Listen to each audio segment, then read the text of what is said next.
یو مور د خپل ژوندۍ قصه کوي یو ځل مستو درېدل ما الله ته عبادت کو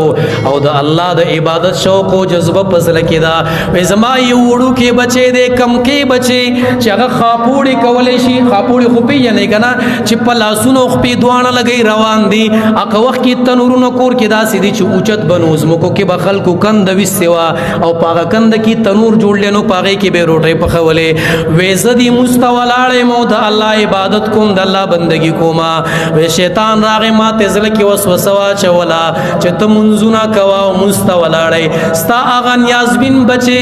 اقا نازولې بچي دي اور تر روان دي اور ته غرزيږي اور ته به غرزيږي دغه لاسونه خپې به وسوځي هغه چې تا په دومره تکلیف تیر کړي نو ما د شیطان دی خبره ته توجه نکړه او زلګي مد الله عبادت کوم خپل مسکوما وې لګ وخت چې تیر شو نو شیطان راغې ما ته بیا وسوسه چي یاد وساته بچي د تنور غاړې لوراغه او په هغه تنور کې اور بلې لمبي دي سکروټي دي سلام واړه بچي بچکا ورنه بچي بدی وسوځینو دا بیبي وې دا مور وې ما سلام وانړو ما ویل چې زه الله ته ولاړې ما او زه د الله بندگی کوما زه د الله عبادت کوم چې بچي سوځي نو سوځي با خو زه سلام نشمړولې مز نشماتولې وې پدریم ځل شیطان راغې وسوسه را توا چولا چې بچي دې اور ته پرې وتوس کروټو کې پروت دی د سکروټو سره لوبي کوي او هغه نیاز بن نازولې بدن اور سيزو دا مور وې ز خپل مستولاړې عبادت کوم د دې خبره ما سره غم نه دی وې پدریم ځل شیطان ناکام دی نو لاړو ماموس ختم کو سلام می واړو په اطمینان او په آرام راغلم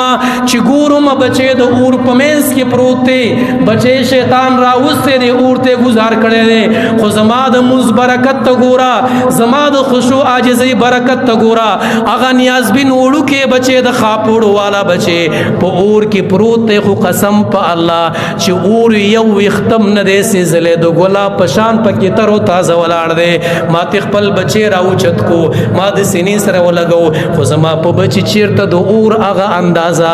د اور هغه اثر نخکارا کېدو دا خشوع چې دی مور کې وا خپل بچي نه دی بچ کړو د الله دومره عجیب عبادت کړي دی پڑھ کې سبحان الله پونه شزما په خبره باندې دومره خشوع دا دومره عاجزی دا او دومره د الله په مینه کې غرق ولاړه دا دومره د الله په مینه کې عقد خاپوړو بچي چې سو وړي وړي خبرم کولې شي سکیتی پیتی مورته کولې شي او استاد کور خلا او رونق دی او هغه اورته غرزي او ته سلام ناړې نو دی ته کمال عبادت دی ته کامل منز نو د قموز د مؤمن معراج دی او د قموز د مؤمن د پار نور او رڼا دا او دا موز دی بیا په قیامت کې بچ کې کو زما او ستا پشان مانی موز دی نور بیا دا موز نه دی دا ځان خلاص ولې